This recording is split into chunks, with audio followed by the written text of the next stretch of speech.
ముందుగా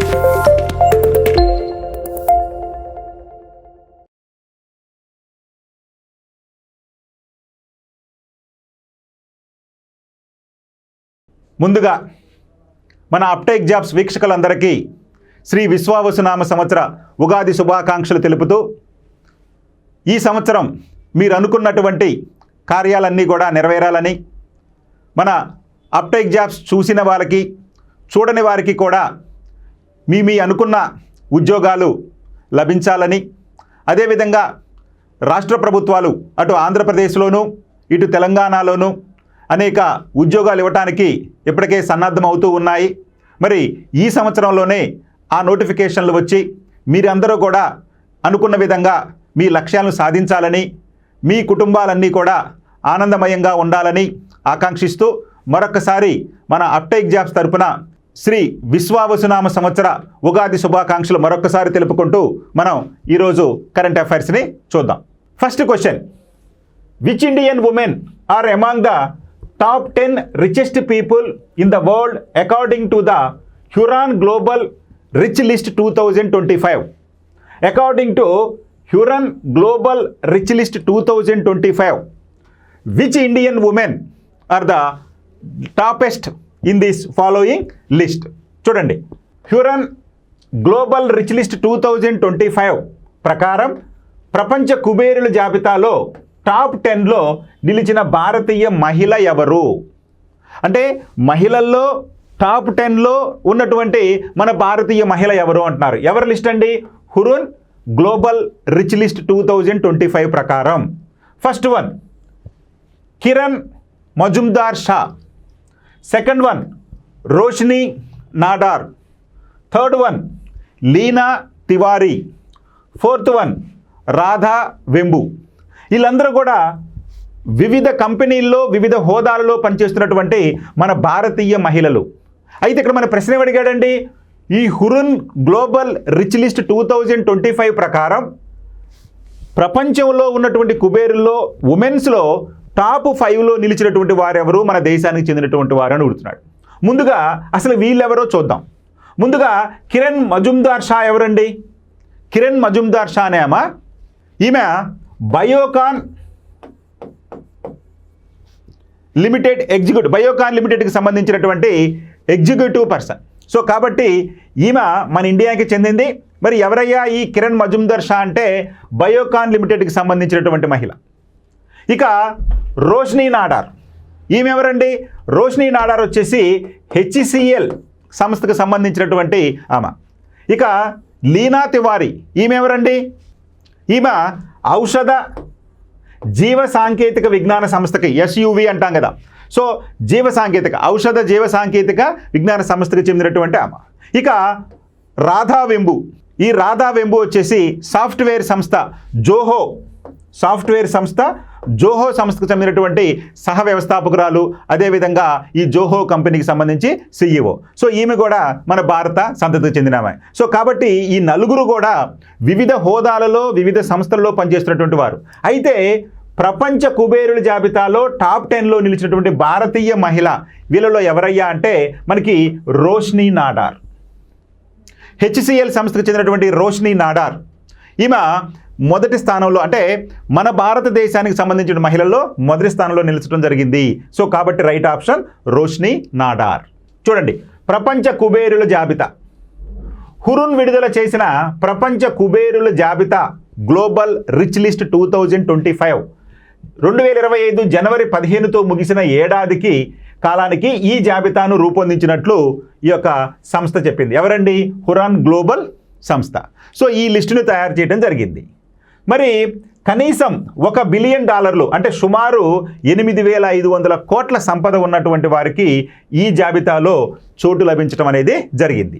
మరి ఈ హురున్ గ్లోబల్ రిచ్ లిస్ట్ 2025 జాబితాలో టెస్లా సిఇఓ ఎలాన్ మస్క్ అగ్రస్థానంలో నిలిచారు. యథావిధిగానే ఈయన ఒక టెస్లా సిఇఓ అయినటువంటి ఎలాన్ మస్క్ గారు ఇప్పుడు ఈ లిస్టులో కూడా అగ్రస్థానంలోనే నిలిచారు.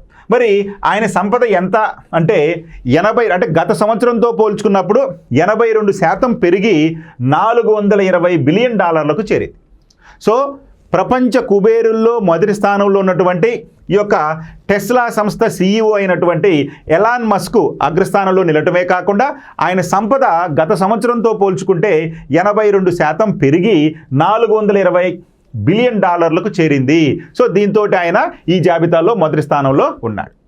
ఇక్కడ చూడండి, ముందుగా చూసుకుంటే కనుక హ్యూరన్ గ్లోబల్ రిచ్ లిస్ట్ 2025లో అంటే మహిళలు కాదండి, అందరూ కలిపి తీసుకుంటే ఎలాన్ మస్క్ $420 బిలియన్ మొదటి స్థానంలో ఉంటే, రెండవ స్థానంలో అమెజాన్కి చెందినటువంటి జెఫ్ బోజోస్ $266 బిలియన్ తోటి రెండవ స్థానంలో ఉన్నాడు.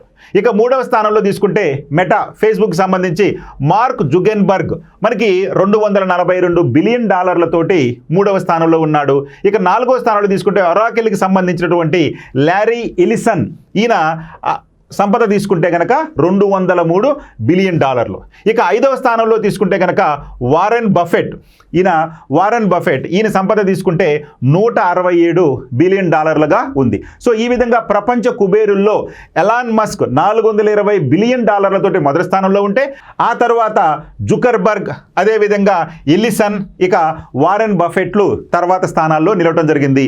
వీరి ఐదుగురు కూడా టాప్ 10లో ఉన్నటువంటి కుబేరులు. అయితే ఇక్కడ మనం గుర్తుపెట్టుకోవాల్సింది, ఈ సంవత్సరం ఇచ్చినటువంటి లిస్టులో మన భారతదేశానికి చెందినటువంటి అంబానీ గారు అంటే మొదటి 10 స్థానాల్లో స్థానం కోల్పోవడం జరిగింది. సో కాబట్టి మొదటి 10 స్థానాల్లో అంబానీ పేరు ఇక్కడ లేకపోవడం అనేది గమనార్హం. ఇక $266 బిలియన్ తోటి అమెజాన్ అధిపతి అయినటువంటి జెఫ్ బెజోస్ ఉంటే, ఇక మూడవ స్థానంలో $242 బిలియన్ తోటి మెటా CEO జుకర్బర్గ్ మూడో స్థానంలో ఉన్నారు. ఇక ఆ తర్వాత Oracle CEO lorry Ellison $203 billion తోటి నాలుగో స్థానంలో ఉంటే, ఇక ఐదవ స్థానంలో ఇన్వెస్టర్ వారెన్ బఫెట్ $167 బిలియన్ తోటి ఐదో స్థానంలో నిలవటం జరిగింది. ఆ తర్వాత గూగుల్ సహ వ్యవస్థాపకుడైనటువంటి లారీ పేజ్ $164 బిలియన్ తోటి తర్వాత స్థానంలో ఆక్రమించడం జరిగింది. మరి ఈ జాబితాలో HCL అధినేత శివ్ నాడార్ కుమార్తె అయినటువంటి రోష్ని నాడార్ 3.5 లక్షల కోట్ల సంపదతో ప్రపంచ సంపన్న మహిళల టాప్ 10లో నిలిచారు. చూడండి, అంటే మహిళల టాప్ 10లో మన భారతదేశానికి చెందినటువంటి ఈ రోష్ని నాడార్, ఈమె ఎవరయ్యా అంటే HCL అధిపతి అయినటువంటి శివ నాడార్ కుమార్తె. మరి తండ్రి నుంచి వచ్చినటువంటి అంటే HCLలో తండ్రి నుంచి సంక్రమించినటువంటి వాటా ఎంతయ్యా అంటే 47% వాటా దక్కడంతో ఆమె ఈ జాబితాలో చోటు సంపాదించుకోవడం జరిగింది. ఈ జాబితాలో టాప్ 10లో ముఖేష్ అంబానీ స్థానం కోల్పోయిన ఆసియాలో మాత్రం అత్యంత సంపన్నుడుగా కొనసాగుతున్నారు. అంటే మన దేశానికి చెందినటువంటి ముఖేష్ అంబానీ అత్యంత సంపన్నుల జాబితాలో మొదటి 10 స్థానాల్లో స్థానం కోల్పోయినప్పటికీ ఆసియాలో అత్యంత సంపన్నుడుగా ఈయన కొనసాగుతూనే ఉన్నారు. చూడండి, ఈమె రోష్ని నాడార్ భారతదేశం తరపున అత్యంత సంపన్నురాలైనటువంటి మహిళ. ఇక భారత జాబితాలో రిలయన్స్ అధినేత టాప్. మరి మన ప్రపంచంలో టాప్ 10లో ముఖేష్ అంబానీ గారు లేకపోయినప్పటికీ మన భారతదేశానికి సంబంధించిన కుబేరుల జాబితాలో ఇప్పటికీ ముఖేష్ అంబానీ గారే మొదటి స్థానంలో ఉన్నారు. చూడండి, ఇక భారత్ జాబితాలో మాత్రం ముఖేష్ అంబానీ కుటుంబం తొలి స్థానంలో కొనసాగుతుంది. వారి సంపద 13% తగ్గి, అంటే గత సంవత్సరంతో పోల్చుకున్నప్పుడు 13% తగ్గి 8.6 లక్షల కోట్లుగా ఉంది. సో ముఖేష్ అంబానీ కుటుంబం యొక్క ఆస్తి విలువ ఎంతయ్యా అంటే 8.6 లక్షల కోట్లుగా ఉంది. ఆ తర్వాత స్థానాల్లో గౌతమ్ అదానీ కుటుంబం 8.4 లక్షల కోట్లు, అదేవిధంగా రోష్ని నాడార్ కుటుంబం 3.5 లక్షల కోట్లు, అదేవిధంగా దిలీప్ సింఘ్వి కుటుంబం 2.5 లక్షల కోట్లు, అజీం ప్రేమ్జీ కుటుంబం 2.2 లక్షల కోట్లు, కుమార మంగళం బిర్లా కుటుంబం 2 లక్షల కోట్లు, అదేవిధంగా సైరస్ పునావాలా కుటుంబం 2 లక్షల కోట్లతోటి, అదేవిధంగా నీరజ్ బజాజ్ కుటుంబం 1.6 లక్షల కోట్లతోటి, రవి జైపురియా కుటుంబం 1.4 లక్షల కోట్లతోటి, రాధాకిషన్ దమానీ కుటుంబం 1.4 లక్షల కోట్లతోటి తర్వాత స్థానాల్లో ఉన్నారు. సో ఈ విధంగా వీరందరూ కూడా మన భారతదేశానికి సంబంధించినటువంటి కుబేరుల జాబితాలో ఉన్నారు. ఈ జాబితాలో మాత్రం మొదటి స్థానంలో అంబానీ గారి కుటుంబం ఉంటే, రెండవ స్థానంలో గౌతమ్ అదానీ, మూడవ స్థానంలో ఈ యొక్క రోష్ని నాడార్ కుటుంబం, నాలుగో స్థానంలో దిలీప్ సింఘ్వి కుటుంబం, ఐదవ స్థానంలో అజీం ప్రేమ్జీ కుటుంబాలు ఉన్నాయి. ఇవన్నీ కూడా మన భారతదేశానికి సంబంధించినటువంటి కుబేరుల జాబితా. ఇక్కడ మనకు తెలుసు ముఖేష్ అంబానీ తీసుకుంటే వాళ్ళ సంస్థ పేరు రిలయన్స్ ఇండస్ట్రీ, గౌతమ్ అదానీ తీసుకుంటే అదానీ గ్రూప్, అదేవిధంగా రోష్ని నాడార్ తీసుకుంటే చెప్పుకున్నాం HCL టెక్, అదేవిధంగా 4వ స్థానంలో నిలిచినటువంటి దిలీప్ సింఘవి యొక్క సంస్థ పేరు తీసుకుంటే సన్ ఫార్మా, అదేవిధంగా 5వ స్థానంలో ఉన్నటువంటి అజీం ప్రేమ్జీ సంస్థ తీసుకుంటే కనుక విప్రో. వీరందరూ కూడా ఈ యొక్క మొదటి 5 స్థానాల్లో అంటే భారతదేశం నుంచి మొదటి 5 స్థానాల్లో ఉన్నటువంటి కుబేరులు, వారి యొక్క సంస్థల వివరాలు. రైట్, ఇక ఇదే క్రమంలో మన భారతదేశంలో పెరిగిన కుబేరుల సంఖ్య అన్నారు. అంటే గత సంవత్సరంతో పోల్చుకుంటే ఈ సంవత్సరంలో మన భారతదేశంలో 45 మంది కుబేరుల జాబితాలో అదనంగా యాడ్ అవటం జరిగింది. అయితే ఇంతకీ ఎంతమంది ఉన్నారు ప్రస్తుతం అంటే గతేడాదితో పోలిస్తే బిలియనీర్ల సంఖ్య మరో 45 పెరిగి 284కు చేరింది. సో మన భారతదేశంలో ప్రస్తుతం బిలియనీర్లు ఎంతమంది ఉన్నారయ్యా అంటే 284 మంది ఉన్నారు. గత సంవత్సరంతో పోల్చుకుంటే ఈ సంవత్సరం 45 మంది అదనంగా యాడ్ అవటం జరిగింది. వీరి మొత్తం సంపద విలువ 10% పెరిగి 98 లక్షల కోట్లకు చేరింది. మరి మన దేశంలో ఉన్నటువంటి ఈ 284 మంది బిలియనీర్ల యొక్క మొత్తం సంపద తీసుకుంటే ఎంత ఉందయ్యా అంటే 98 లక్షల కోట్లుగా ఉంది. మరి దేశ జీడిపిలో అంటే జీడిపి అంటే గ్రాస్ డొమెస్టిక్ ప్రొడక్షన్, మరి స్థూల దేశీయోత్పత్తిలో దాదాపు మరి మన స్థూల దేశీయోత్పత్తి ఎంత అంటే దాదాపుగా 350 లక్షల కోట్లు, 350 లక్షల కోట్లు. మరి ఈ బిలియనీర్ల మొత్తం సంపద మన దేశ జీడిపిలో విలువలో దాదాపు 3వ వంతు ఉంది. అంతే కదా, వీరు మొత్తం సంపద తీసుకుని 98 లక్షల కోట్లు ఉంటే మరి మన జీడిపి తీసుకుంటే 350 లక్షల కోట్లు, అది 3వ వంతు ఉంది. మరి 90 మంది బిలియనీర్లతో ముంబై అగ్రస్థానంలో కొనసాగుతున్న బిలియనీర్స్ క్యాపిటల్ ఆఫ్ ఏషియా అనేటువంటి టైటిల్ను మాత్రం కోల్పోవడం జరిగింది మన ముంబై నగరం. సో వాస్తవానికి మన ఆసియా ఖండంలోకే బిలియనీర్లు ఎక్కువగా గత సంవత్సరం ఏ నగరంలో ఉన్నారని అంటే మన ముంబై నగరం అని చెప్పి ఉన్నాం. అందుకనే మన ముంబైని బిలియనీర్స్ క్యాపిటల్ ఆఫ్ ఏషియాగా పేర్కొన్నారు. బిలియనీర్స్ క్యాపిటల్ ఆఫ్ ఏషియా అంటే ఏషియా ఖండంలో అత్యధిక బిలియనీర్లు ఉన్నటువంటి యొక్క నగరంగా ముంబై ఉంటే ఇప్పుడు మన ముంబై ఆ స్థానాన్ని కోల్పోవడం జరిగింది. ఎందుకని ప్రస్తుతం ముంబైలో 90 మంది బిలియనీర్లు ఉన్నారు. అయితే వీరికంటే ఎక్కువ సంఖ్యలో చైనాలోని షాంఘై నగరం వచ్చేసింది. కాబట్టి ప్రస్తుతం బిలియనీర్స్ క్యాపిటల్ ఆఫ్ ఏషియా అంటే ముంబై నగరం కాదు, షాంఘై నగరం, ఇది చైనాలో ఉంది. ప్రస్తుతం షాంఘై నగరంలో అత్యధిక బిలియనీర్లు నివసిస్తూ ఉన్నారు. మరి మన తెలుగు రాష్ట్రాల్లో అత్యధికంగా ఆదాయం ఉన్నటువంటి లేదా బిలియనీర్ల కుటుంబం కనుక తీసుకుంటే మనకి దేశంలో 260వ ర్యాంక్ ఉన్నటువంటి దివి మురళి వీరు మనకి వీరి సంపద మొత్తం తీసుకుంటే కనుక $10 బిలియన్ ఉంది. మరి వీరు దేనికి సంబంధించిన వారయ్యా అంటే దివీస్ ల్యాబొరేటరీకి చెందినటువంటి. సో దివీస్ ల్యాబొరేటరీకి చెందినటువంటి దివి మురళి గారు భారతదేశ కుబేరులలో 260వ ర్యాంకులో ఉన్నారు. వీరి యొక్క మొత్తం సంపద తీసుకుంటే $10 బిలియన్ ఉంది. వీరు మన దేశంలో 260వ ర్యాంకులో ఉన్నారు. ఇక 600ల ర్యాంకులో ఉన్నటువంటి పిచ్చిరెడ్డి గారు 5.8 బిలియన్ సంపదతో ఉన్నారు. వీరు ఏ కంపెనీకి సంబంధించిన వాడు అంటే MEIL అనేటువంటి కంపెనీకి సంబంధించిన వాడు. ఇక 5.6 బిలియన్ తోటి పివి కృష్ణారెడ్డి గారు 625 ర్యాంకులో ఉన్నారు. వీరు కూడా ఈ యొక్క MEIL సంస్థకే చెందినటువంటి వారు. ఇక 3.3 బిలియన్ తోటి అపోలో హాస్పిటల్కి చెందినటువంటి ప్రతాప్ సి రెడ్డి గారు 1122వ ర్యాంకులో ఉన్నారు. ఆ తర్వాత అదే 3.3 బిలియన్ తోటి అరబిందో ఫార్మా నిర్వహిస్తున్నటువంటి పివి రామ్ ప్రసాద్ రెడ్డి గారు 1122 ర్యాంక్. సేమ్ అంటే అపోలో హాస్పిటల్స్ అధినేత ప్రతాప్ సి రెడ్డి గారు, అదేవిధంగా అరబిందో ఫార్మాకి సంబంధించినటువంటి పివి రామ్ ప్రసాద్ రెడ్డి గారు ఇద్దరు కూడా మన దేశంలో ఎన్నో ర్యాంకులో ఉన్నారయ్య అంటే 1122 ర్యాంకులతో ఉన్నారు. వీరి సంపద $3.3 బిలియన్. సో ఈ విధంగా మన తెలుగు వారైనటువంటి వీరు జాబితాలో అంటే కుబేరుల జాబితాలో వీరికి మొదటి స్థానంలో ఉంది మన తెలుగు రాష్ట్రాలకు సంబంధించి. Next question, in which district will the Andhra Pradesh and central governments jointly set up an integrated aqua park? Central government and Andhra Pradesh jointly established the integrated aqua park.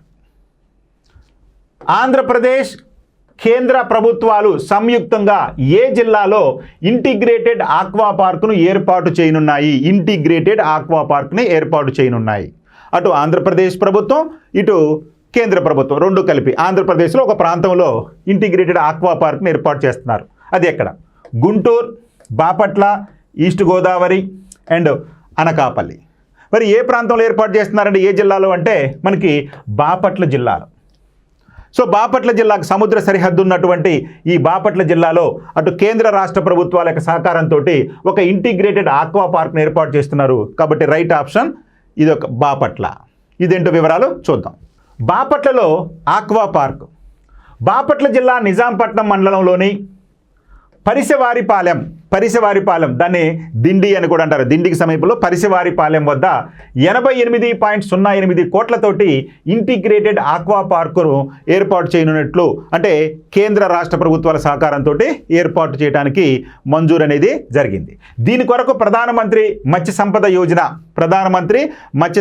ఒక ప్రధాన పథకం. ఈ మత్స్యకారులకు సంబంధించినటువంటి పథకమే ప్రధానమంత్రి మత్స్య సంపద యోజన కింద కేంద్ర ప్రభుత్వం 52.88 కోట్లు మంజూరు చేయగా రాష్ట్ర ప్రభుత్వం 35.23 కోట్లు మంజూరు చేసింది. మొత్తంగా 88.08 కోట్లతోటి ఈ ఇంటిగ్రేటెడ్ ఆక్వా పార్కును బాపట్ల జిల్లాలోని ఈ యొక్క పరిసవారిపాలెం సమీపంలో ఏర్పాటు చేయనున్నారు. సో దాని యొక్క చిత్రపటం చూస్తే ఈ విధంగా ఆక్వా పార్క్ని ఏర్పాటు చేస్తున్నారు. Right, next question.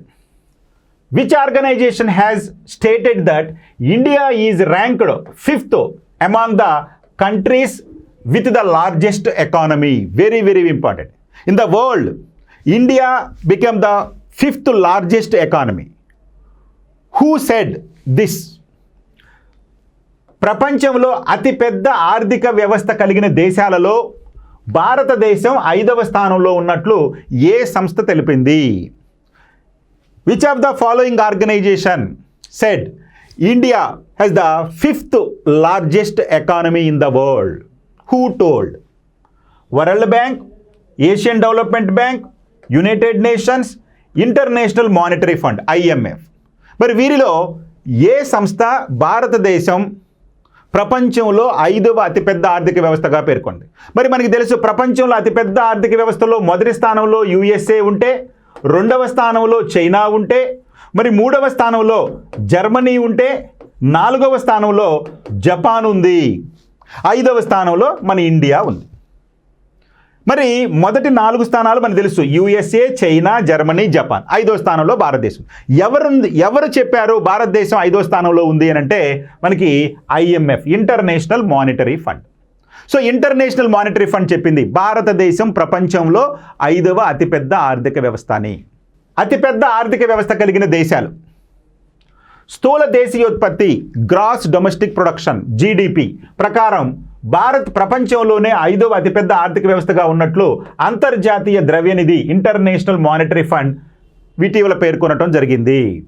మరి కొనుగోలు శక్తి సామర్థ్యం అంటే పర్చేజింగ్ పవర్ ప్యారిటీ అంటారు. కొనుగోలు శక్తి సామర్థ్యం ఆధారంగా ఈ గణాంకాలు చెప్పడం జరిగింది. సో కొనుగోలు శక్తి సామర్థ్యం, కొనుగోలు శక్తి సమానత్వం, కొనుగోలు శక్తి సామర్థ్యం పరంగా మనకి 3వ స్థానంలో ఉన్నట్లుగా వెల్లడించింది. అయితే మొత్తంగా విలువ తీసుకున్నప్పుడేమో భారతదేశం 5వ స్థానంలో ఉంటే, కొనుగోలు శక్తి సామర్థ్యం ఆధారంగా అంటే పర్చేజింగ్ పవర్ ప్యారిటీ ఆధారంగా తీసుకున్నప్పుడు మనం 3వ స్థానంలో నిలిచాం.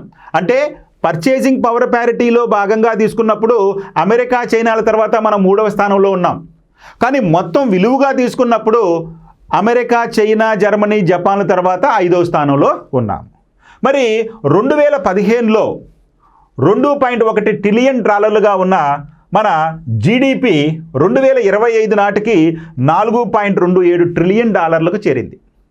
దీంతో మన భారతదేశం ప్రపంచంలో 5వ అతిపెద్ద ఆర్థిక వ్యవస్థగా అవతరించింది. అంటే చూడండి, 2015లో కేవలం $2.1 ట్రిలియన్ ఉన్నటువంటి మన GDP 2025 వచ్చేసరికి $4.27 ట్రిలియన్ చేరింది. సో ఈ విధంగా చేరడంతో మనం 5వ స్థానంలో చేరాం. ఈ 10 ఏళ్ల కాలంలో GDP వృద్ధి రేటు 77% పెరిగింది. 10 సంవత్సరాలలో మన GDP 77% పెరిగింది. అంటే 2.1 ట్రిలియన్ డాలర్ల నుండి 4.27 ట్రిలియన్ డాలర్లకు చేరింది. అయితే మరి మనకంటే ముందుగా ఉన్నటువంటి దేశాలైనటువంటి అమెరికా, చైనా, జర్మనీ, జపాన్ల యొక్క ఆర్థిక విలువ ఏంటో చూడండి. అమెరికా మొదటి స్థానంలో ఉంటే దీని యొక్క జీడిపి విలువ తీసుకుంటే కనుక 30.34 ట్రిలియన్ డాలర్లు. ప్రపంచంలో అతిపెద్ద ఆర్థిక వ్యవస్థ అయినటువంటి అమెరికా ఆర్థిక వ్యవస్థ జీడిపి విలువ తీసుకుంటే 30.34 ట్రిలియన్ డాలర్లు. రెండవ స్థానంలో ఉన్నటువంటి చైనా జీడిపి విలువ తీసుకుంటే 19.53 ట్రిలియన్ డాలర్లు.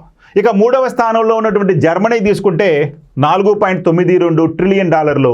నాలుగవ స్థానంలో ఉన్న జపాన్ యొక్క జీడిపి తీసుకుంటే 4.39 ట్రిలియన్ డాలర్లు. చూడండి, జర్మనీ, జపాన్, భారతదేశం 3 కూడా 4 ట్రిలియన్ డాలర్లోనే ఉన్నాయి. అయితే స్వల్ప వ్యత్యాసం ఉంది. జర్మనీకి వచ్చేసి 4.92 ట్రిలియన్ డాలర్లు ఉంటే జపాన్ 4.39 ట్రిలియన్ డాలర్లతోటి 4వ స్థానంలో ఉంటే మన భారతదేశం 4.27 ట్రిలియన్ డాలర్లతోటి 5వ స్థానంలో ఉంది. ఆ తర్వాత ఉన్నటువంటి ఆర్థిక వ్యవస్థలు తీసుకుంటే కనుక టాప్ 10 ఆర్థిక వ్యవస్థల్లో 6వ స్థానంలో బ్రిటన్, 7వ స్థానంలో ఫ్రాన్స్, 8వ స్థానంలో ఇటలీ, 9వ స్థానంలో కెనడా, 10వ స్థానంలో బ్రెజిల్ దేశాలు ఉన్నాయి. ఇవి టాప్ 10 జీడిపి ఉన్నటువంటి దేశాలు ప్రపంచంలో. రైట్, ఇదే స్థాయిలో వృద్ధి కొనసాగితే 2025 నాటికి జపాన్, 2027 నాటికి జర్మనీని కూడా అధిగమించే అవకాశం ఉన్నట్లు వెల్లడించింది. సో IMF భారతదేశం ప్రపంచంలో 5వ అతిపెద్ద ఆర్థిక వ్యవస్థను పేర్కొనడం కాకుండా ఈ విధంగా 77% వృద్ధి రేటుతోటి మన 10 సంవత్సరాల్లో జీడిపి వృద్ధి రేటు సాధించింది కదా. ఈ వృద్ధి రేటు ఇలాగే కనుక కొనసాగితే రాబోయే కాలంలో అంటే 2025, 2027 వచ్చేసరికి మనం జర్మనీని, జపాన్ను కూడా అధిగమించే అవకాశం ఉంది అని చెప్పి ఈ సందర్భంగా IMF పేర్కొనడం జరిగింది. ఇక చైనా ఇదే కాలంలో 74% జీడిపి వృద్ధి రేటు నమోదు చేసింది. 2015లో 11.2 ట్రిలియన్ డాలర్లుగా ఉన్నటువంటి చైనా జీడిపి 2025 వచ్చేసరికి 19.5 ట్రిలియన్ డాలర్లకు పెరిగింది. అదేవిధంగా 2015లో అమెరికా 23.7 ట్రిలియన్ డాలర్లుగా ఉన్నటువంటి ఈ యొక్క US జీడిపి 2025 నాటికి 28% వృద్ధి రేటుతోటి 30.3 ట్రిలియన్ డాలర్లకు పెరిగింది. సో అమెరికా యొక్క ఆర్థిక వ్యవస్థ పరిమాణం ఎంతయ్యా అంటే 30.3 ట్రిలియన్ డాలర్లు. Okay, next question. The Telangana medium term economic policy 2024 Telangana Medium Term Economic Policy 2024 has set a ceiling on the percentage of government debt in the gross state domestic product, that is GSDP of Telangana. Very, very, very important.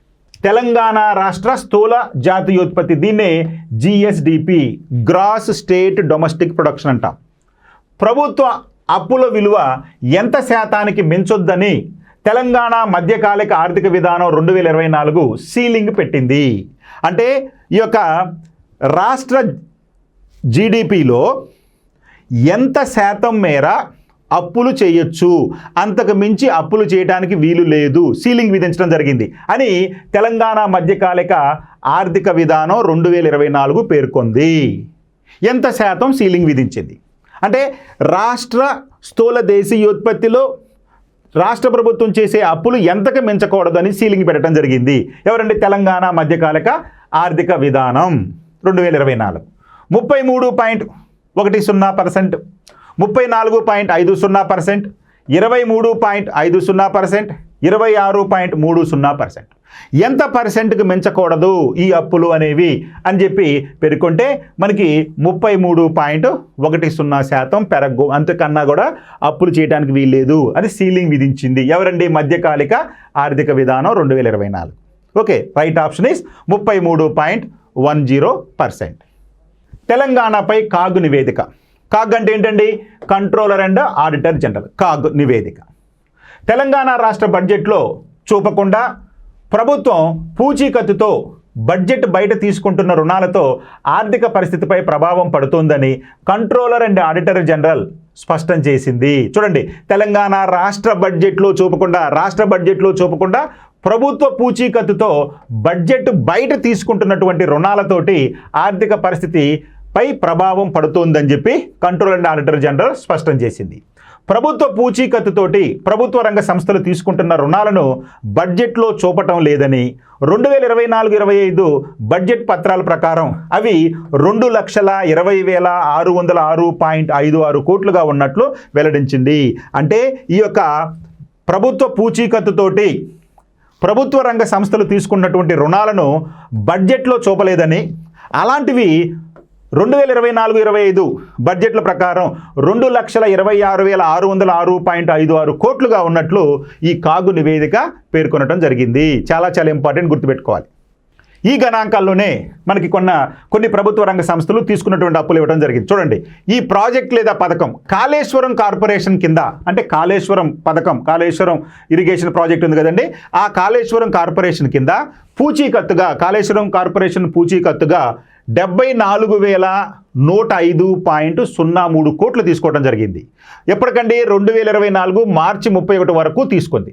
అట్లా పూచీకత్తు మొత్తం 74,105.03 కోట్లుంటే 2024 మార్చి 31 వరకు తీసుకుంది ఎంతయ్యా అంటే 69,079.40 కోట్లు. అంటే ఈ యొక్క కాళేశ్వరం కార్పొరేషన్ పూచీకత్తుగా చూపించి ఈ మొత్తం తీసుకోవడం జరిగింది.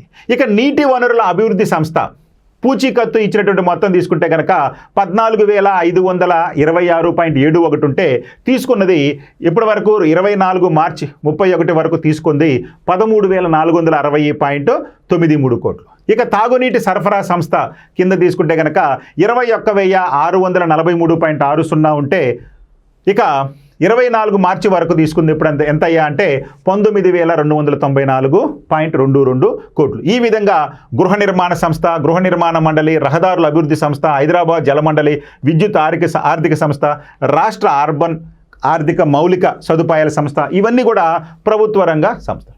ఈ సంస్థలు అంటే ప్రభుత్వ రంగ సంస్థలు లేదా ప్రాజెక్టులు, వీటిని చూపి అప్పులు తీసుకోవడం జరిగింది. ఈ అప్పులు కూడా దాదాపు పూచీకత్తు ఇచ్చిన మొత్తం దాదాపు 24 వరకు తీసుకుంటే చాలా మ్యాక్సిమం అప్పులు తీసుకోవడం అనేది జరిగింది రాష్ట్ర ప్రభుత్వం. ఇక బడ్జెట్ బయట రుణాలు 2,302.73 కోట్లు మాత్రమేనంటూ రాష్ట్ర ప్రభుత్వం తెలిపింది. వాస్తవానికి 2.2 లక్షల కోట్లకు పైగా ఉన్నాయి. వీటితో కలిపి ప్రభుత్వానికి మొత్తం అప్పులు 6.17 లక్షల కోట్లుగా తేలింది. అంటే ఈ కాగు నివేదిక ఏం తెలిపిందయ్యా అంటే బడ్జెట్లో చూపినవి కాకుండా, బడ్జెట్ చూపకుండా ప్రభుత్వ సంస్థలను అప్పులుగా అంటే పూచీకత్తుగా పెట్టి అప్పులు తీసుకున్నారు. అవి కూడా ఇందుట్లో కలిపితే కనుక అవి ఎన్ని ఉన్నాయండి? 2.20 లక్షల కోట్లు ఉన్నాయి. అవి కూడా కలుపుకుంటే తెలంగాణలో ఉన్నటువంటి మొత్తం అప్పులు ఎన్నయ్యా అంటే 6.17 లక్షల కోట్లుగా తెలిపింది. ఎవరు తెలిపిందండి? సాక్షాత్తు కాగు పేర్కొనటం జరిగింది. రాష్ట్ర స్థూల జాతీయోత్పత్తిలో అంటే జిఎస్డిపి, గ్రాస్ స్టేట్ డొమెస్టిక్ ప్రొడక్షన్లో ప్రభుత్వ అప్పుల విలువ మొత్తం 33.10% మించవద్దని తెలంగాణ మధ్యకాలిక ఆర్థిక విధానం 2024 సీలింగ్ పెట్టింది. సో ఎప్పుడైతే ఈ యొక్క తెలంగాణ మధ్యకాలిక ఆర్థిక విధానం 2024 సీలింగ్ పెట్టిందో ఏమని పెట్టిందండి? ఈ యొక్క జిఎస్డిపిలో తీసుకునే అప్పులు మొత్తం 33.1% మించకూడదు అని పెట్టడం జరిగింది. అందుకని ఈ సీలింగ్ ఉండటం వల్ల అప్పులు రావని ఉద్దేశంతో ప్రభుత్వం ఈ అప్పులను బడ్జెట్లో చూపించకుండా బయట నుంచి చూపించడం అనేది జరిగింది. ఇది ఇక్కడ ఉన్నటువంటి మతలబు.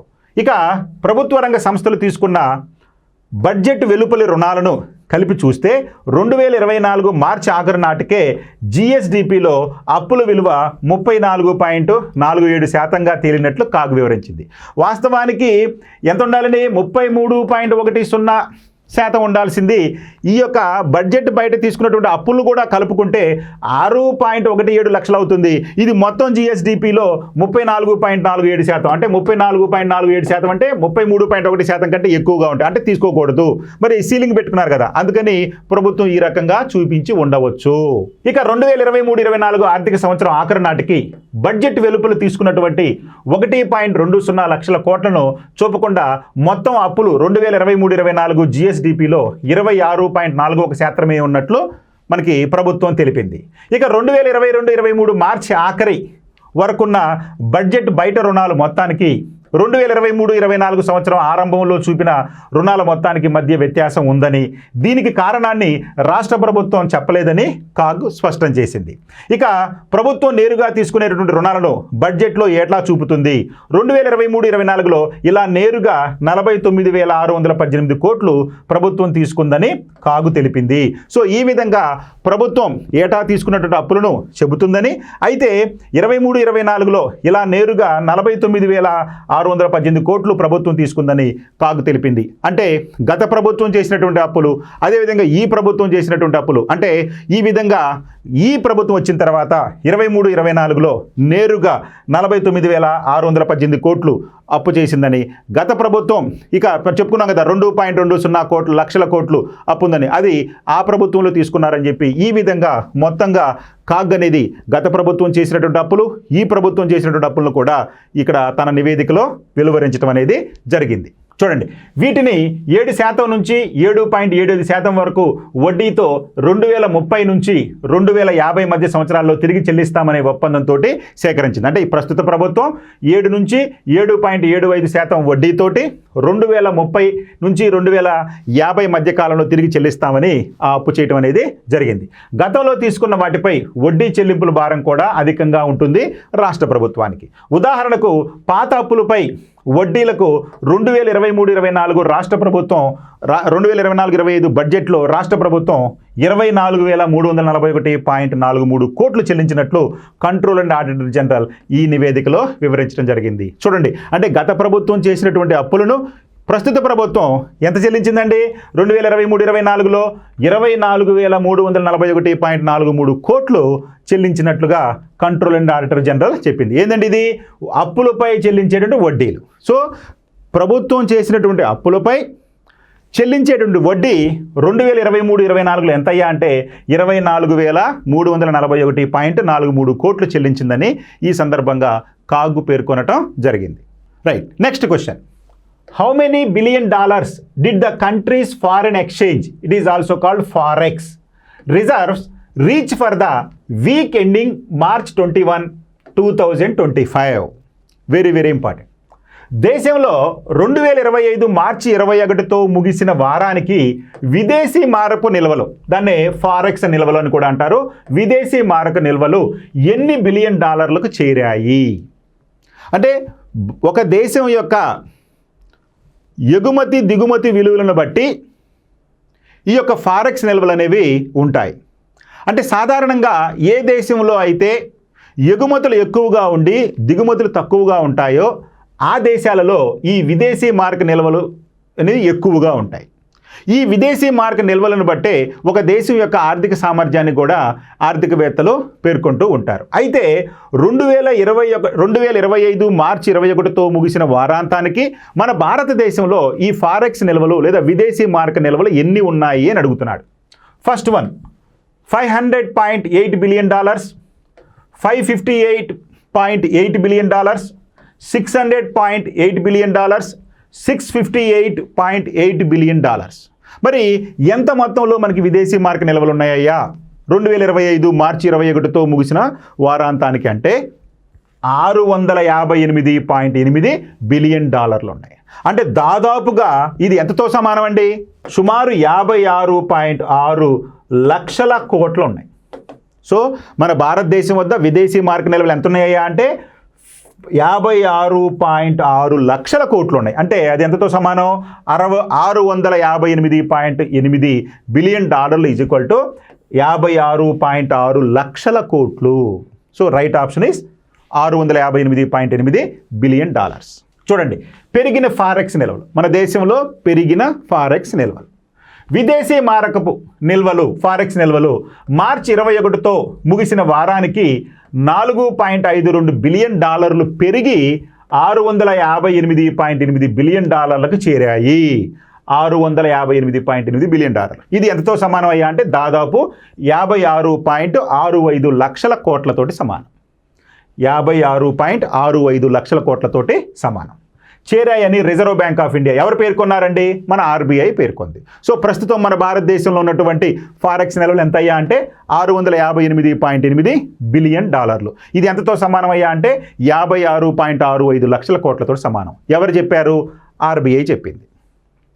గత వారం ఫారెక్స్ నిల్వలు $305 మిలియన్ పెరిగి $654.27 బిలియన్ ఉన్నాయని, సమీక్షిస్తున్న వారంలో విదేశీ కరెన్సీ ఆస్తులు $1.6 మిలియన్ వృద్ధి చెంది $558.85 బిలియన్ నమోదయ్యాయి. ఇదేంటంటే విదేశీ కరెన్సీ ఆస్తులు. ఇక్కడ పసిడి నిల్వలు అంటే బంగారం నిల్వలు $2.88 బిలియన్ పెరిగి $77.27 బిలియన్ చేరాయి. ఇది బంగారపు నిల్వల విలువలు.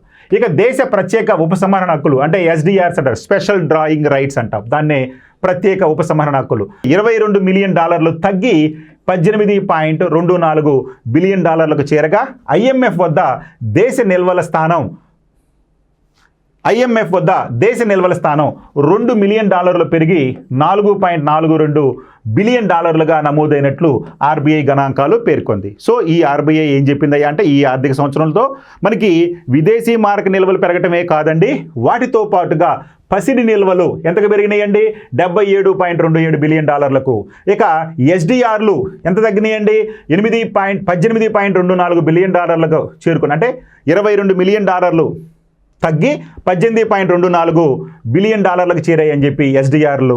అదేవిధంగా ఐఎంఎఫ్ వద్ద ఉన్నటువంటి దేశ నిల్వల స్థానం $2 మిలియన్ పెరిగి $4.42 బిలియన్ నమోదైనట్లు ఆర్బీఐ పేర్కొంది. సో ఆర్బీఐ ఈ సందర్భంగా విదేశీ మారక నిల్వలతో పాటుగా అదేవిధంగా పసిడి నిల్వల గురించి, ఎస్డిఆర్ల గురించి, ఐఎంఎఫ్ వద్ద ఉన్నటువంటి నిల్వల గురించి కూడా మనకు పేర్కొనడం జరిగింది.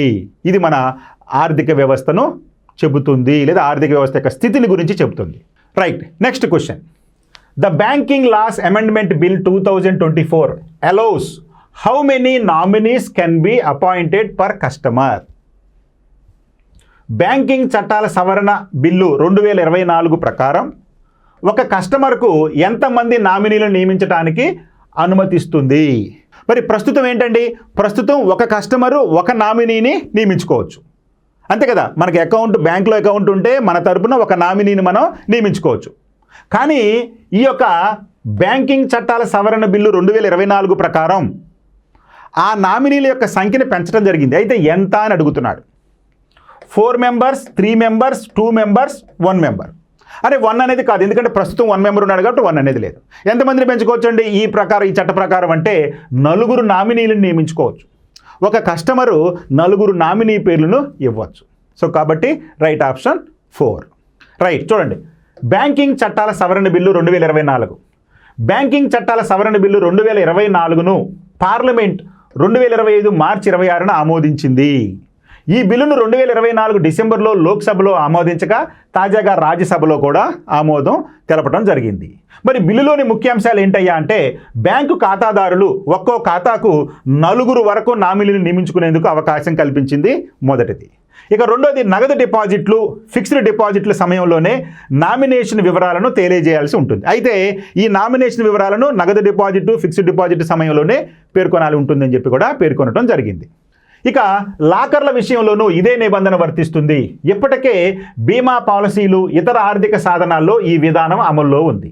ఇక సబ్స్టాన్షియల్ ఇంట్రెస్ట్, ఇది very very important. Substantial interest పరిమితిని ఒక వ్యక్తికి 5 లక్షల నుంచి 2 కోట్లకు పెంచారు. ఇంతకీ సబ్స్టాన్షియల్ ఇంట్రెస్ట్ అంటే ఏంటండి?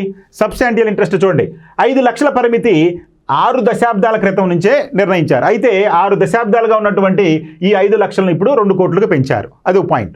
ఇప్పుడు సబ్స్టాన్షియల్ ఇంట్రెస్ట్ అంటే ఏంటండి? చూడండి, ఒక బ్యాంకు వాటా మూలధనంలో 10% సమానమైన, అంటే అప్పట్లో గరిష్ట విలువ 5 లక్షలు ఉండేది, వాటా కలిగినటువంటి వ్యక్తి కుటుంబాన్ని సబ్స్టాన్షియల్ ఇంట్రెస్ట్ కలిగిన వారుగా లెక్కిస్తారు. అంటే సబ్స్టాన్షియల్ ఇంట్రెస్ట్ అంటే ఆ బ్యాంకులో ఉన్నటువంటి వాటాదారులు. చూడండి, ఒక బ్యాంకు వాటా మూలధనంలో 10% సమానమైన వాటా కలిగిన వ్యక్తి కుటుంబాన్ని సబ్స్టాన్షియల్ ఇంట్రెస్ట్ కలిగిన వారుగా లెక్కిస్తారు. అంటే గతంలో 5 లక్షలు ఉండేది, ఇప్పుడు దాన్ని 2 కోట్లకి పెంచారు. ఇక వీరికి రుణాల మంజూరులో కొన్ని అదనపు నిబంధనలు ఉంటాయి. ప్రస్తుత విలువను పరిగణలోకి తీసుకుని ఈ మొత్తాన్ని, అంటే 5 లక్షల నుంచి 2 కోట్లకి ఈ యొక్క సబ్స్టాన్షియల్ ఇంట్రెస్ట్ అనే దాన్ని పెంచడం అనేది జరిగింది. Next question.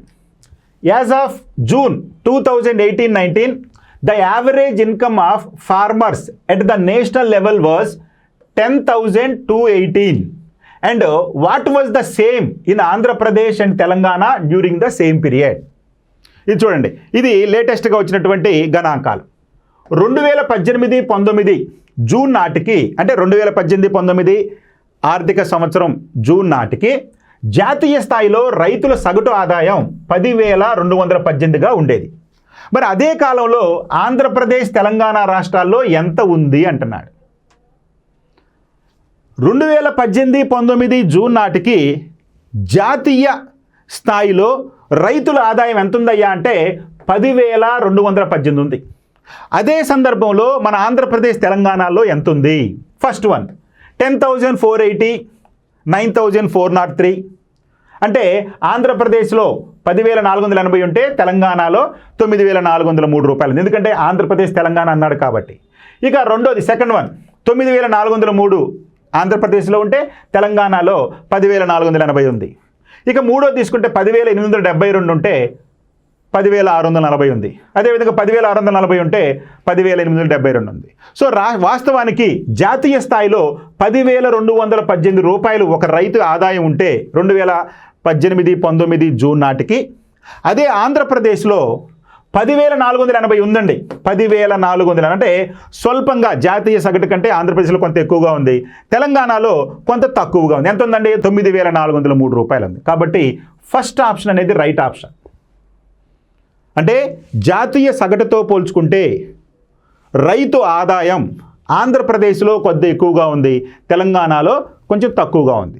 తెలంగాణలో 9,403 రూపాయలు ఉంది సంవత్సరిక ఆదాయం ఒక రైతుకి. ఓకే అండి. అదే ఆంధ్రప్రదేశ్లో 10,480 ఉంది. మరి జాతీయ సగటు ఎంత ఉంది? 10,218 రూపాయలు ఉంది. ఓకే అండి. ఈ ప్రశ్నకు సరైన సమాధానం ఫస్ట్ ఆప్షన్. రైట్. ఆంధ్రప్రదేశ్లో పెరిగిన రైతుల నెలవారీ ఆదాయం చూడండి. రైతుల నెలవారీ ఆదాయం అంటండి. ఆంధ్రప్రదేశ్ రైతులు నెలవారీ ఆదాయం 2012-19లో మధ్యకాలంలో 75.28% పెరిగింది. 75.28% పెరిగింది 2012-19 మధ్యకాలంలో. 2012-13 జూన్ నాటికి 5,979గా ఉన్న ఆదాయం 2018-19 జూన్ నాటికి 10,480కి పెరిగింది. అంటే 2012-13లో 5,979 రూపాయలు ఉంటే అది 2018-19 వచ్చేసి 10,480కి చేరింది. ఇదే సమయంలో జాతీయ స్థాయిలో రైతుల సగటు ఆదాయం 6,426 రూపాయల నుంచి 10,218కి పెరిగింది. అంటే 59% వృద్ధి నమోదైందని కేంద్ర వ్యవసాయ శాఖ సహాయ మంత్రి అయినటువంటి రామ్నాథ్ ఠాగూర్ గారు రాజ్యసభలో పేర్కొన్నారు. చూడండి, అంటే ఆంధ్రప్రదేశ్లో 5,979 రూపాయల నుంచి 10,480 రూపాయలకి పెరిగితే దేశంలో 6,426 నుంచి 10,218 రూపాయలకి పెరిగింది. చూడండి, అంటే జాతీయ సగటు పెరిగిన దానికన్నా కూడా మన ఆంధ్రప్రదేశ్ రాష్ట్రంలో పెరిగినటువంటి ఆదాయం ఎక్కువగా ఉంది. రైట్. ఇక 2018-19 జూన్ మధ్యకాలంలో ఆంధ్రప్రదేశ్లోని ఒక్కో వ్యవసాయ కుటుంబం పైన సగటున 2,45,554 అప్పు ఉందని, ఇది దేశంలో అన్ని రాష్ట్రాల కంటే ఎక్కువ అని చెప్పి పేర్కొన్నాడు. అంటే ఆంధ్రప్రదేశ్ రైతులకు ఉన్నటువంటి అప్పు సగటున ఆంధ్రప్రదేశ్ రైతుకు ఉన్నటువంటి అప్పు జాతీయ సగటు కన్నా కూడా చాలా ఎక్కువగా ఉందని చెప్పి ఈ గణాంకాలు పేర్కొనడం జరిగింది.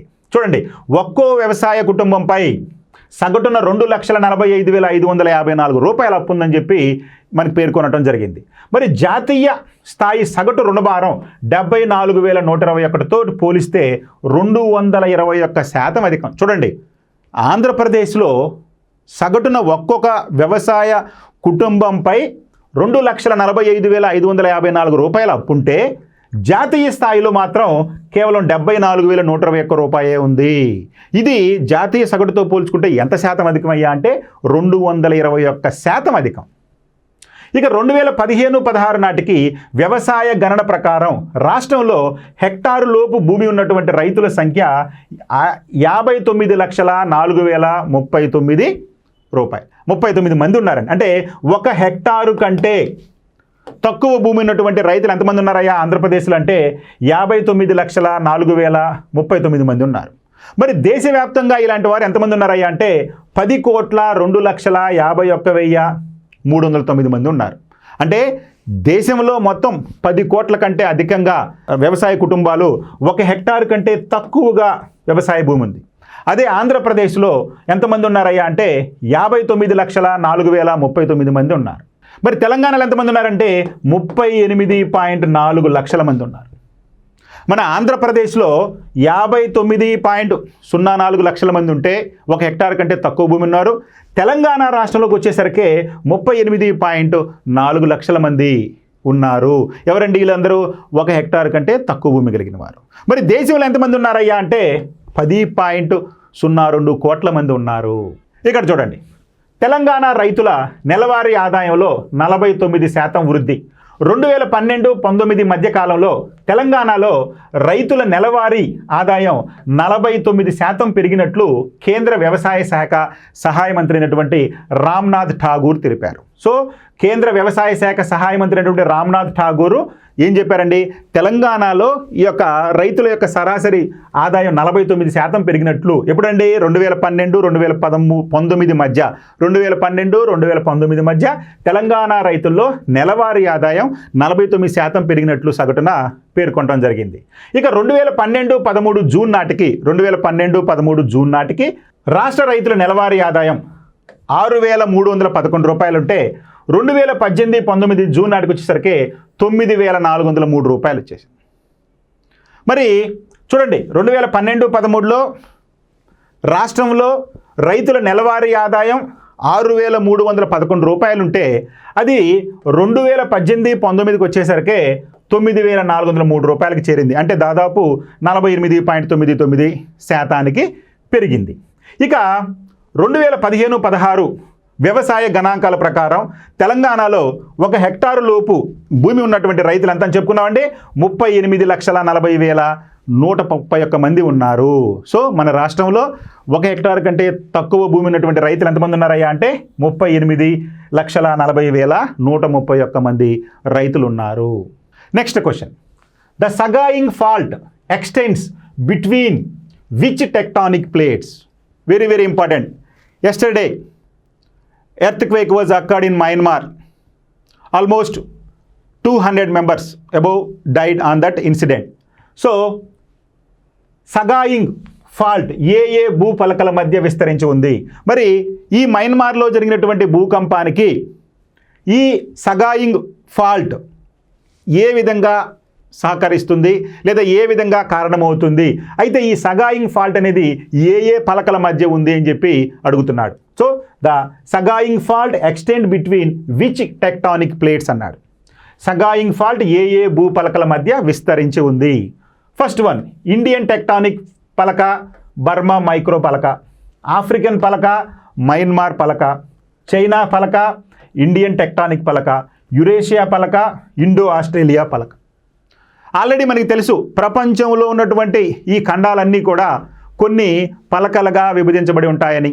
ఇవన్నీ కూడా ఒకదానికొకటి అభిముఖంగాను లేదా ఒకదానికొకటి విముఖంగాను చలిస్తూ ఉంటాయని, ఈ విధంగా పలక చలనాల వలనే భూకంపాలు సంభవిస్తాయని మనకి తెలుసు.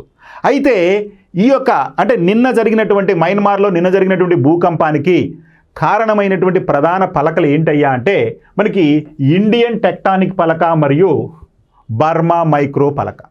ఈ రెండు పలకలు అభిముఖంగా వచ్చి ఢీ కొనటం వలన ఇక్కడ సగాయింగ్ ఫాల్ట్ అనేది ఏర్పడిందని, ఆ సగాయింగ్ ఫాల్ట్ అనేది భూకంపాలు ఏర్పడేటువంటి రెడ్ జోన్లో ఉందని, అందుకనే తరచుగా ఈ మయన్మార్ ప్రాంతంలో భూకంపాలు సంభవిస్తాయని చెప్పి భూకంప శాస్త్రవేత్తలు పేర్కొనడం జరిగింది. సో కాబట్టి ఈ యొక్క సగాయింగ్ ఫాల్ట్ అనేది ఎక్కడుందయ్యా అంటే మన ఇండియన్ టెక్టానిక్ పలక, అదేవిధంగా బర్మా పలక అయినటువంటి యాక్చువల్గా ఈ బర్మా పలక అనేది యురేషియా పలకలో కొంత భాగం. భారతదేశం ఉత్తర భాగంలో హిమాలయాలు ఏర్పడటానికి కారణమైనటువంటి ఈ యురేషియా పలక మరియు ఇండో ఆస్ట్రేలియన్ పలక, ఈ రెండు ఢీ కొనటం వలన ఈ రెండు పలకల మధ్యలో టెథిస్ సముద్రం ఉండి ఆ టెథిస్ సముద్రం పూడిపోయి క్రమంగా అక్కడ ముడత పర్వతాలైన హిమాలయ పర్వతాలు ఉద్భవించినాయి. అందుకనే హిమాలయ పర్వతాలు కూడా ఎప్పుడూ భూకంప నిలయాలుగా ఉంటాయి. ఎప్పుడు ఎక్కడో ఒక చోట భూకంపాలు సంభవిస్తూ ఉంటాయి హిమాలయ పర్వతాల్లో. అంటే రెండు పలకలు ఒకదానికి ఒకటి అభిముఖంగా రావటం వలన మధ్యలో ఉన్నటువంటి ప్రాంతంపై అధిక ఒత్తిడి ఏర్పడి ఆ ఉపరితలం మీద భూకంపం అనేది సంభవిస్తుంది. నిన్న జరిగినటువంటి ఈ యొక్క భూకంపం కూడా ఇండియన్ టెక్టానిక్ పలక, అంటే మన భారతదేశానికి చెందినటువంటి ఈ యొక్క ఇండియన్ టెక్టానిక్ పలక, బర్మా మైక్రో పలకల యొక్క కదలికల వలన ఈ యొక్క సగాయింగ్ ఫాల్ట్ అనేది ఏర్పడి ఆ సగాయింగ్ ఫాల్ట్ ప్రాంతంలోనే ఈ భూకంపం సంభవించింది. కాబట్టి రైట్ ఆప్షన్ 1. మయన్మార్లో అధిక భూకంపాలకు కారణం సాధారణంగా భూమి పైపొరల్లో అనేక పలకలు, అంటే టెక్టానిక్ ప్లేట్స్ అంటారు వాటిని, వీటి సరిహద్దులను ఫాల్ట్స్ అంటారు. అంటే ఇక్కడ మనకి ఈ పటం చూస్తే కనుక తెలుస్తుంది ఏంటండి, ఇది ఇండియన్ ప్లేట్, ఇది బర్మా మైక్రో ప్లేట్ అంటాం. ఈ రెండు పలకలకు మధ్య సరిహద్దుగా ఉన్నదాన్నే మనం ఫాల్ట్ అని చెప్పి అంటాం. అంటే రెండు పలకల సరిహద్దుగా ఉన్నటువంటి దాన్ని ఫాల్ట్ అంటాం. అంటే రెండు పలకల యొక్క సరిహద్దునే ఫాల్ట్ అంటాం. ఈ పలకల మందం, అంటే ఈ పలకలు, అంటే మన ఇండియా ప్లేట్ ఉందనుకోండి, అది కొన్ని కిలోమీటర్ల వరకు మందం ఉంటుంది భూమి లోపలికి అంతర్భాగంలో. మనం చెప్పుకున్నాం కదా, భూమి యొక్క అంతర్భాగం అనేది భూపటలం, భూప్రావారం, కేంద్రమండలం ఉంటుంది. ఈ భూపటలం అనేది దాదాపు పర్వతాల కింద దాదాపు 8 నుంచి 40 కిలోమీటర్ల మందం ఉంటే, పర్వతాల కింద దాదాపు 20-30 కిలోమీటర్ల మందం ఉంటే, మైదానాల కింద కొంచెం తక్కువగా ఉంటుంది. అంటే ఉపరితలంలో ఎత్తుగా ఉందనుకోండి, దీని యొక్క ఆధారం భూమి అంతర్భాగంలో ఎక్కువగా ఉంటుంది. మైదానాలు ఉన్నాయనుకోండి, దీని ఆధారం తక్కువగా ఉంటుంది. దీనినే ఈ యొక్క ఖండచలన సిద్ధాంతంలో మనం నిరూపించడం జరిగింది. సో భూ సమతా స్థితి అంటాం, ఐసోస్టసీ అంటాం. సో ఐసోస్టసీ అనేది దీని మీదే ఆధారపడి ఉంటుంది. ఒక భూ ఉపరితలం మీద ఎక్కువ పర్వతాలు ఉన్నాయనుకోండి, దాని కింద దాని యొక్క ఆధారం కూడా భూమి యొక్క అంతర్భాగంలో ఎక్కువగా ఉంటుంది. చూడండి, ఈ పలకల యొక్క మందం కిలోమీటర్ల మేర విస్తరించి ఉంటుంది. ఇవి నిరంతరం ఒకదానితో ఒకటి ఢీకొంటూ ఉంటాయి. ప్రపంచంలోని భూపలకలలో ఒకటైనటువంటి ఇండియన్ టెక్టానిక్ ప్లేటు, అదేవిధంగా బర్మా మైక్రో ప్లేట్ల మధ్య సగాయింగ్ ఫాల్ట్ అనేది విస్తరించింది. చెప్పుకున్నాం కదా, ఈ యొక్క Indian tectonic plate, Burma micro ప్లేట్ల మధ్య ఈ సగాయింగ్ ఫాల్ట్ అనేది విస్తరించి. చూడండి, సగాయింగ్ ఫాల్ట్ అనేది ఇక్కడ విస్తరించింది. ఇది ఇండియన్ ప్లేటు, ఇది బర్మా ప్లేటు. ఈ ప్లేట్ మధ్యలోనే ఈ సగాయింగ్ ఫాల్ట్ అనేది విస్తరించి ఉంది. ఇక మయన్మార్లో ఇది దాదాపు 1200 కిలోమీటర్ల మేర విస్తరించింది. అంటే మయన్మార్ దేశం మొత్తం ఈ సగాయింగ్ ఫ్లాట్ లేదండి. ఈ సగాయింగ్ ఫాల్ట్ అనేది దాదాపు 1200 కిలోమీటర్ల దూరం వరకు ఈ యొక్క మయన్మార్లో విస్తరించింది. ఇక Indian tectonic plate, Burma micro ప్లేట్ల మధ్య కదలిక వలన సగాయింగ్ ఫాల్ట్లో ఏడాదికి 11 మిల్లీమీటర్ల నుంచి 18 మిల్లీమీటర్ల వేగంగా జరుగుతున్నట్లు శాస్త్రవేత్తలు వివరించడం జరిగింది. అంటే ఈ రెండు పలకలు ఒకదానికొకటి అభిముఖంగా 11 నుంచి 18 మిల్లీమీటర్ల వేగంతో సంవత్సరానికి ఇవి కదులుతూ ఉన్నాయని. అంటే దాదాపు 11 మిల్లీమీటర్ల నుంచి 18 మిల్లీమీటర్లు, అంటే చాలా ఎక్కువ కదలిక జరుగుతుంది. అందుకనే ఇక్కడ ఎక్కువగా భూకంపాలు కూడా వచ్చే అవకాశం ఉంటుంది. అయితే ఈ సగాయింగ్ ఫాల్ట్లో ఈ కదలిక 18 మిల్లీమీటర్లని, అంటే చాలా ఎక్కువ అని, అంటే 11 కంటే 18 ఎక్కువ కాబట్టి ఈ సగాయింగ్ ఫ్లాట్ వద్ద ఈ పలకల యొక్క చలనం 18 మిల్లీమీటర్లుగా ఉందని, అందువలన దీని ప్రభావం తీవ్రంగా ఉండి ఒక్కసారిగా భూకంపానికి దారితీస్తుంది.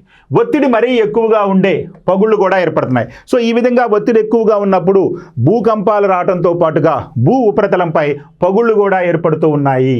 ఇక భూకంప కేంద్రం లోతు ఎంత తక్కువగా ఉంటే నష్టం అంత ఎక్కువగా ఉంటుంది, అంతే కదండి. యాక్చువల్గా భూకంపం భూమి యొక్క అంతర్భాగంలో భూకంపం ప్రారంభమయ్యేటువంటి ప్రాంతాన్ని భూకంప నాభి అంటారు, ఫోకస్ అంటారు, భూకంప నాభి. ఈ భూకంప నాభికి క్షితిజ లంబంగా భూ ఉపరితలం పైనటువంటి ప్రాంతాన్ని అధికేంద్రం అంటారు, దాన్ని ఎపిసెంటర్ అంటారు. ఈ ఎపిసెంటర్ అనేది ఈ యొక్క భూకంప నాభికి లంబంగా ఎక్కడ ఉంటుందండి, భూ ఉపరితలం మీద ఉంటుంది.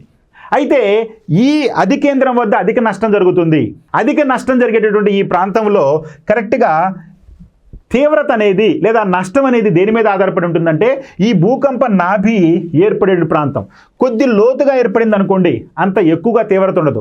కొద్ది తక్కువ లోతులో ఏర్పడింది అనుకోండి, అంటే 1 కిలోమీటర్ 1/2 కిలోమీటర్ దూరంలో ఏర్పడింది అనుకోండి, భూమి లోపల తీవ్రత ఎక్కువగా ఉండే అవకాశం ఉంటుంది. అదే ఒక 10 కిలోమీటర్లు 20 కిలోమీటర్ల లోపు ఏర్పడింది అనుకోండి, అక్కడ తీవ్రత అనేది ఎక్కువగా ఉండే అవకాశం లేదు. అంటే భూకంపం యొక్క తీవ్రత అనేది ఇక్కడ చెప్తున్నారు చూడండి, భూకంప కేంద్రం లోతు ఎంత తక్కువగా ఉంటే నష్టం అంత ఎక్కువగా ఉంటుంది.